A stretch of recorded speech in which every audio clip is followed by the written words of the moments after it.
जय भीम साथियों, आप सभी का स्वागत है। आज का ये वीडियो बेहद महत्वपूर्ण होने वाला है और इस वीडियो में आप लास्ट तक बने रहे ताकि आपको कुछ जानकारी भी हम दे सकते हैं।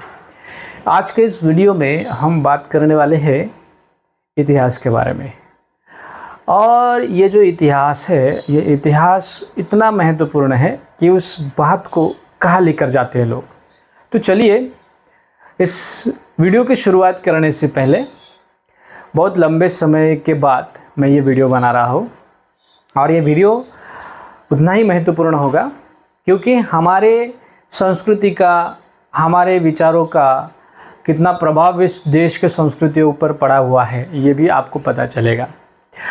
तो शुरुआत करने से पहले अगर आप हमारे चैनल पर नए हैं तो इसको सब्सक्राइब ज़रूर कर लीजिए। मैं जानता हूँ कि आप बहुत प्यार दे रहे हैं हमारे चैनल को और मुझे पता है कि आप हमारे चैनल को बहुत प्यार दे रहे हैं और आप बहुत अच्छी तरीके से आप इसे सब्सक्राइब भी कर रहे हैं। और इस खुशी के कारण बहुत लंबे समय के बाद मैं ये वीडियो बना रहा हूँ और इस वीडियो की महत्वपूर्ण बात होगी कि आज भारतवर्ष में जो बात चल रही है उसके बारे में बात करेंगे। लगभग बहुत ही दुखद घटना भी है। भारतवर्ष में आज उत्तर प्रदेश के प्रयागराज में कुंभ मेला का आयोजन है और उस आयोजन में भगदड़ मची है और कई लोगों की मौत हुई है।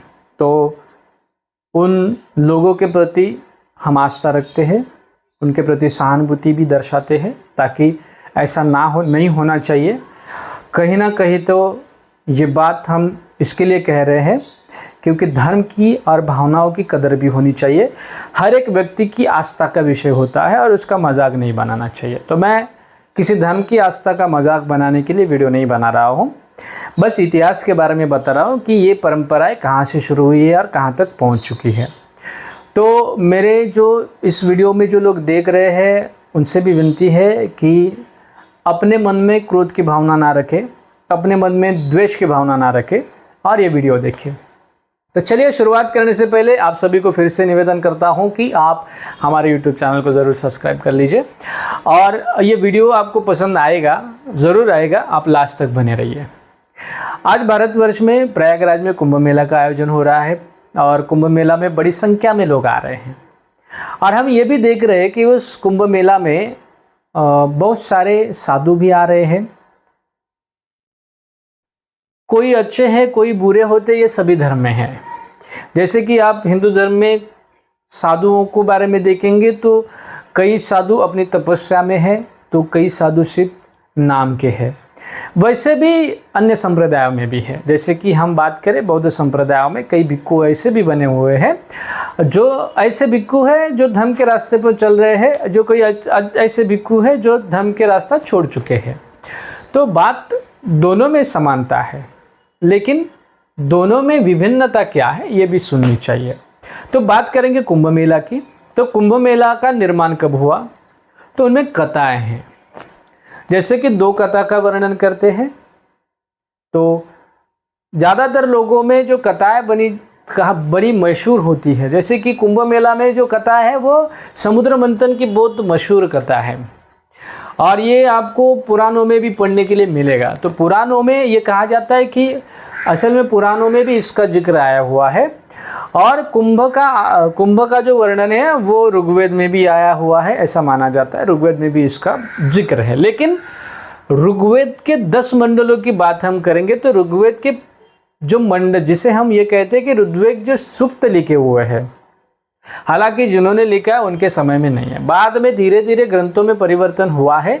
कई लोगों ने अपने बाद में ग्रंथों में एडिशन किए हैं, तो ये बात नकारा नहीं है, लेकिन वो प्राचीन उदाहरण नहीं है। तो बात करते हैं कुंभ की। तो हम कुंभ की शुरुआत कब हुई है इसके बारे में जब जाते हैं तो कुंभ का जो इतिहास है, कुंभ का जो कहानियाँ, भाई तो बात करूँगा कहानी की, जो जिसे समुद्र मंथन कहा है। समुद्र मंथन का अर्थ क्या है? हमें जो कहानी बताई जाती है समुद्र मंथन की है। तो मंथन इस शब्द का अगर गौर से ध्यान दोगे तो आपको ये पता चलेगा कि विचारों का मंथन होता है। तो उस विचारों का मंथन को समुद्र मंथन जिस नाम से जाना जाता है वो असल में आत्ममंथन होता है। लेकिन एक धर्म की आस्था का भाव होने की वजह से उस कथाओं में उसे समुद्र मंथन कहा गया। कि लिए असलियत में वो समुद्र मंथन नहीं है। असलियत में ये नहीं है कि वो समुद्र का जो नागों से उस पर्वत को बांधकर समुद्र हिलाया जा रहा है, ऐसी कहानी नहीं है। वो प्रतीकात्मक रूप से है, उसे भी हमें स्वीकारना चाहिए। अगर मेरे चैनल पर जो भी हिंदू भाई बहनी है जो हिंदू धर्म में आस्था रखते हैं, वो भी इस बात को गौर करें कि जो आप पढ़ रहे हो वो रूपक है। उस रूपक में वो कहानी आपको बताई जा रही है, असल में उसका अर्थ आपके जीवन से लगाया जाता है, ना कि कहानी से। ये शुरुआत कहाँ से होती है? तो ये शुरुआत होती है भगवान बुद्ध के महापरिनिर्वाण के पश्चात। जो पहली धम्म संगीति का आयोजन अजातशत्रु के समय में हुआ था, जो सप्तपर्णी लेनियों में हुआ। उस सप्तपर्णी लेनियों में 500 अरहतों के समय में भगवान बुद्ध के विचारों का संगायन किया। ओके, तो ये बात आपको समझ में आई होगी कि क्या किया गया? विचारों का मंथन किया गया, यानी कि विचारों का क्या हुआ? संगायन हुआ। उसके पश्चात जब भगवान बुद्ध के विचारों को लोग जीवन में अनुसरण करते थे, यानी कि अपने जीवन में आचरण करते थे, तो उसका प्रचार और प्रसार बड़ी संख्या में हो रहा था। लेकिन जो बौद्ध भिक्षु थे, उनके मन में कई सारे लोग बौद्ध भिक्षु होने लगे। तो सीधी सी बात है, जब सभी वर्गों से, सभी तबके से लोग, सभी वर्ग के लोग उसमें शामिल होते हैं, तो सभी के विचार एक तो नहीं होंगे, तो अलग अलग विचार ज़रूर होते हैं।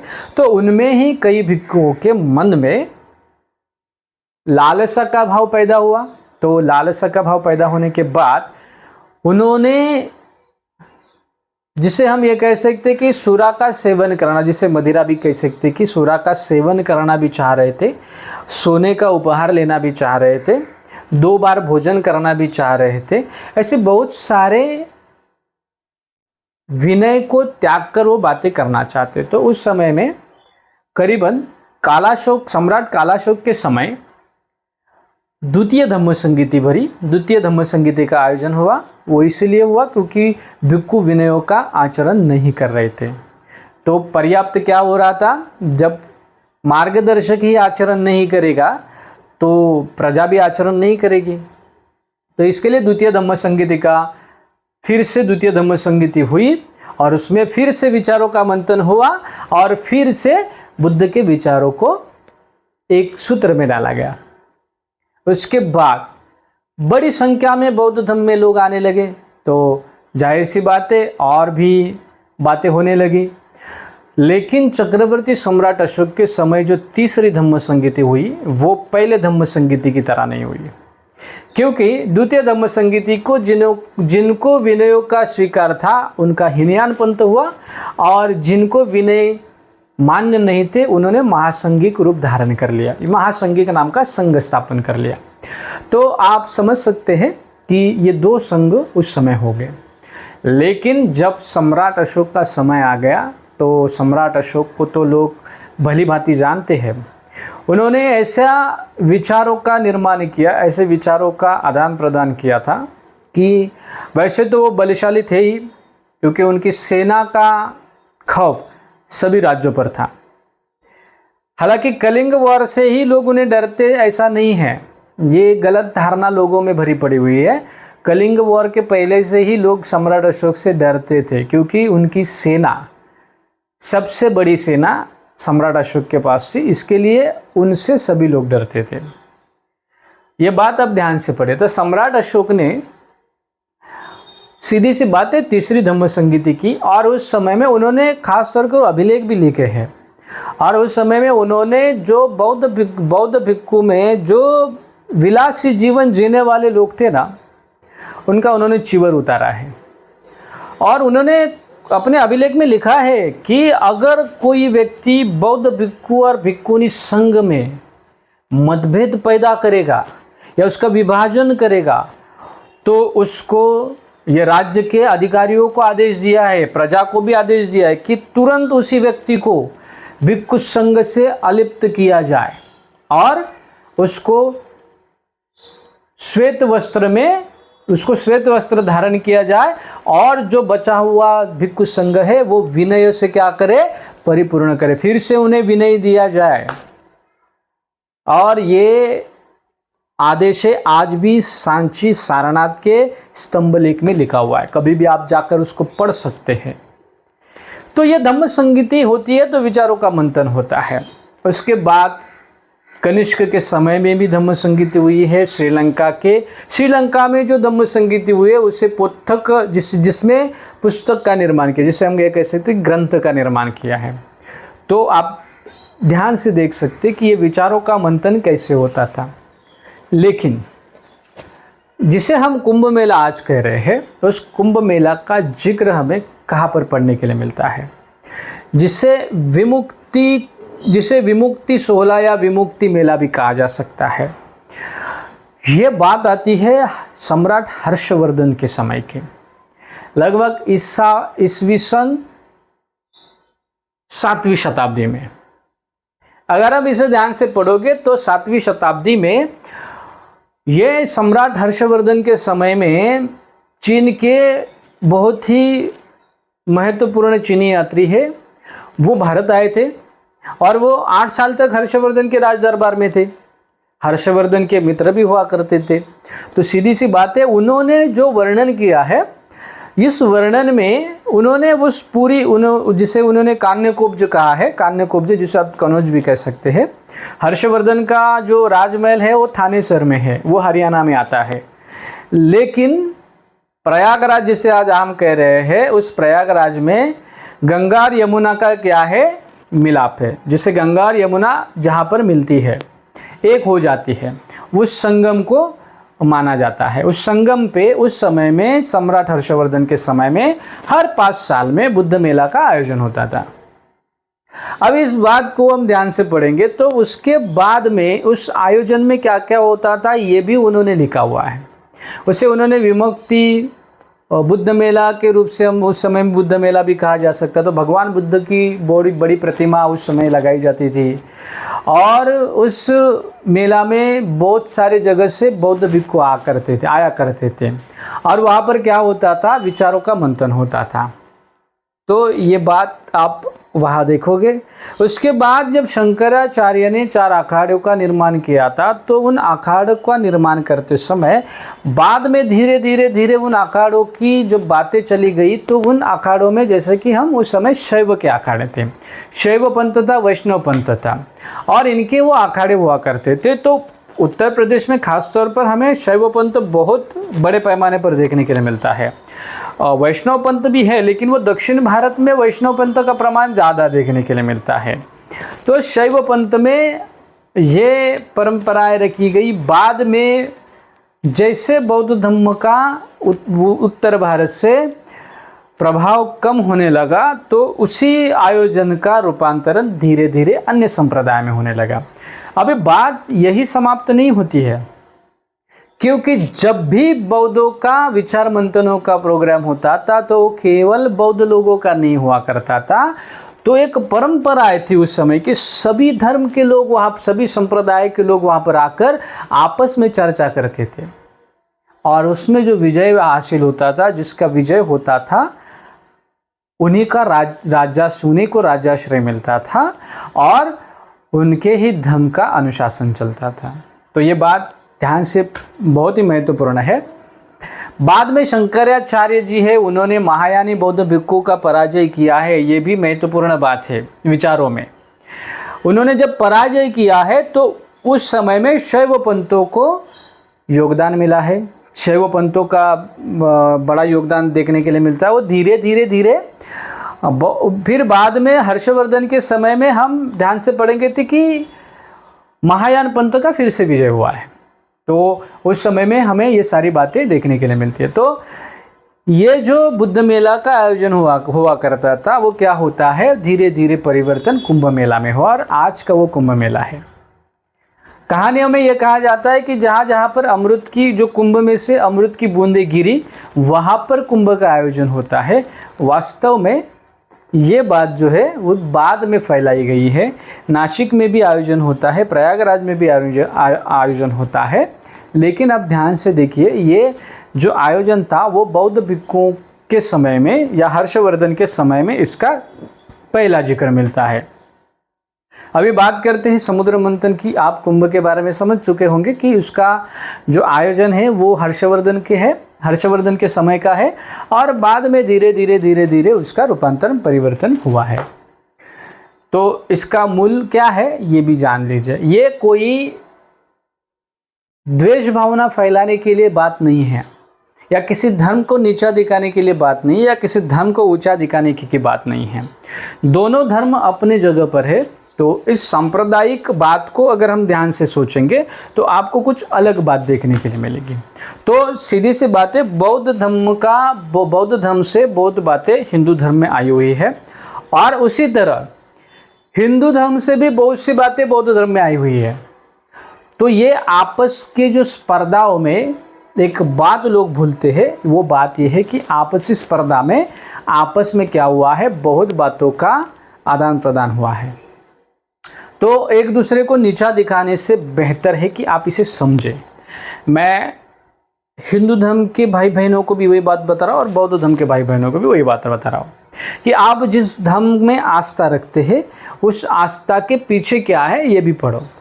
कुंभ का आयोजन इसलिए नहीं होता था कि वहाँ पर आप जाके पानी में डुबकी लगाओ, बिल्कुल नहीं। जो उस समय में कुंभ का आयोजन इसलिए होता था कि उस समय 4 अखाड़े हुआ करते थे और 4 अखाड़ों में जो विचारों का आदान प्रदान होता था उसी के लिए महाकुंभ होता था कि पाप धोने के लिए महाकुंभ नहीं था। वैसे तो उस समय अगर गंगा में डुबकी लगाने से या उसी कालखंड में जैसे हम ग्रहों की कल्पना बात करें, उस ग्रह के उस दिशा में गंगा में स्नान करने से अगर पाप की मुक्ति होती तो लोग पाप करने के लिए और आगे चलते। अगर भगवान बुद्ध के जीवन में भी ऐसी बहुत सारी घटना है कि किसी नदी में अगर आप डुबकी लगाने से आपके पाप धो सकते हैं और पवित्र हो जाएंगे, तो सदियों से उस नदी में रहने वाले जो जीव है वो तो महापवित्र होंगे। लेकिन वैसा नहीं है। इसका अर्थ आप समझिए कि भारत में जब भी ऐसी घटनाएं घटी है तो उसके पीछे कुछ अलग बात होती है। तो महाकुंभ का अर्थ ये नहीं है कि उसमें डुबकी लगाओ और पाप करने के लिए निकल जाओ, बिल्कुल नहीं। या पाप करो और वहाँ आकर डुबकी लगाओ तो आपके पाप धुल जाएंगे, वैसा बिल्कुल नहीं है। तो ये बात आप ध्यान से पढ़ो। दोनों धर्म के लोगों के लिए एक महत्वपूर्ण बात है। जब समुद्र मंथन का बात आता है तो मंथन यानी विचारों का ही मंथन होता है, किसी और चीज़ का मंथन नहीं होता है। तो इस भगवान बुद्ध के जीवन के इतिहास को अगर हम ध्यान से पढ़ेंगे तो आपको वो बात सामने आएगी। तो बुद्ध के विचारों में भी आपको ये बात देखने के लिए मिलेगी कि भगवान बुद्ध ने भी अपने विचारों का मंथन किया है और उन्होंने अपने अनुभव की बात की है। और जब अपने अनुभव को आप लोगों के सामने रखोगे तो सीधी सी बात है, आपको कुछ नया मिलेगा। तो यही मंथन का अर्थ यही होता है कि आप जब अपने आप में संशोधन करोगे, अपने विचारों का मंथन करोगे, तो आप यही पाओगे कि जो बुरी बातें हैं वो दूर करनी चाहिए और अच्छी बातें हो स्वीकारनी चाहिए। यही तो समुद्र मंथन का वास्तविक अर्थ है। और ये कहा जाता है कि समुद्र मंथन में जो चीज़ निकली है वो जहर भी है और अमृत भी है।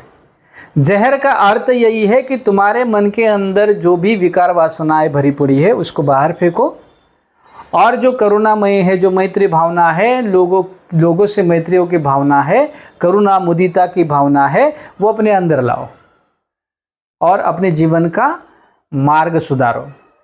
तो यही बुद्ध की बातें थी जो बुद्ध ने बताई थी कि दुनिया में दुख है, दुखों के कारण है, और दुखों के कारण है तो उनका विनाश कर सकते, दुख का निर्वारण हो सकता है, और उन्हीं के लिए निर्वाण का मार्ग दिया है। इसलिए आर्य अष्टांगिक मार्ग कहा जाता है, 4 आर्य सत्य कहा जाते हैं। इसी को ही अगर हम ध्यान से पढ़ेंगे तो यही बात को आगे जाके समुद्र मंथन की कहानियाँ बनी हुई है।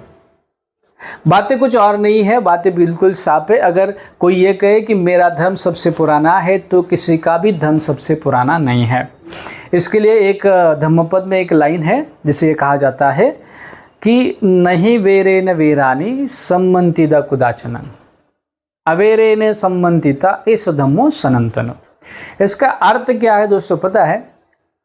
अभी बौद्ध धर्म के लोग बोलेंगे तो इसमें लिखा है एस धम्मो सनातनो, यानी कि हमारा ही धर्म सनातन है, यानी कि पुराना है यही। तो आप भी गलत धारणा में जी रहे हो। और कोई अगर आप सामने वाली संस्कृति के लोग सनातन धर्म हमारा है, तो वही धारणा गलत है। असल में सच्चाई क्या है, तो इस विचार की सच्चाई है। तो भगवान बुद्ध ने यही बात बताया कि वैर से वैर समाप्त नहीं होता है। वैर से वैर क्या नहीं होता है, समाप्त नहीं होता है। अवैर से ही आप क्या कर सकते हैं, वैर को समाप्त कर सकते हैं। यानी कि उसके लिए मैत्री की भावना जरूरी होनी चाहिए। और ये बात क्या है, ये सुधम्म सनातनो, ये बात क्या है, सनातन है। सनातन का अर्थ यही होता है कि दुनिया के अंत तक इस बात में परिवर्तन नहीं हो सकता। ये बात बदल नहीं सकती, ना पहले बदली है ना आज बदलेगी। इसी को सनातन कहते हैं। सनातन का अर्थ ये नहीं है कि मेरा धर्म पुराना है, कि सनातन का अर्थ ये नहीं है कि मेरा ही धर्म पुराना है, बिल्कुल नहीं। सनातन का अर्थ बिल्कुल उस गाथा में इतना स्पष्ट रूप से कहा है कि नहीं वेरे न वेरानी, वैर से वैर समाप्त नहीं होता है। अवेरे न संबंधिता, यानी कि अवैर से ही क्या हो सकता है, इसका निवारण कर सकते हैं आप। तो सीधी बात है। और इसी को ही भगवान बुद्ध ने कहा है कि एस धम्मो सनातनो, और यही सनातन मार्ग है। ये ना तो बदला है ना बदला, तो ये दोनों के लिए महत्वपूर्ण है। तो जो कुंभ की बात आती है तो समुद्र मंथन आएगा। जब समुद्र मंथन आएगा तो विचारों का मंथन होता है, और विचारों के मंथन से क्या होगा, आपके भी जीवन में बदल हो जाएगा और दूसरों के जीवनों में भी बदल हो जाएगा। तो यही मंथन में आप जहर भी बाहर निकलता है और अमृत भी बाहर निकलेगा। जब अपने मन से आप द्वेष, लोभ, मोह, क्रोध की भावनाएं बाहर फेंकोगे तो पाओगे अपने जीवन में अमृत अपने जीवन में आता हुआ देखोगे। अगर आपके मन में द्वेष भावना, विकार, वासना सभी भावनाओं को भरोगे तो पाओगे आपके जीवन में जहर का प्रभाव बढ़ रहा है। तो यही तो बात इतनी आसानी है, लेकिन समझनी चाहिए। आप समझने की कोशिश कर लीजिए। तो आज का ये वीडियो में कुंभ के बारे में बात की है, समुद्र मंथन के बारे में बात की है। तो ये आत्ममंथन कैसा होता है ये भी ध्यान से पढ़ो। और आत्ममंथन क्या है, अगर इसके ऊपर भी आपको वीडियो चाहिए तो ज़रूर बताइए, हम इसके ऊपर भी वीडियो बनाएंगे कि वास्तविक में आत्ममंथन क्या होता है, विचारों का मंथन कैसा होता है, और अपने जीवन में जो विकार वासनाएं भरी पड़ी है उसको बाहर कैसे निकालते हैं। इसके बारे में भी हम ज़रूर वीडियो बनाएं। लेकिन हमारा इतिहास के बारे में भी बहुत सारी बातें बतानी है, तो शुरुआत करते हैं आज से। तो चलिए, हमारे वीडियो को आपको ज़्यादा से ज़्यादा लोगों को शेयर ज़रूर कर लीजिए। अगर ये वीडियो भी आपको अच्छा लगा है तो इसको शेयर ज़रूर कर लीजिए।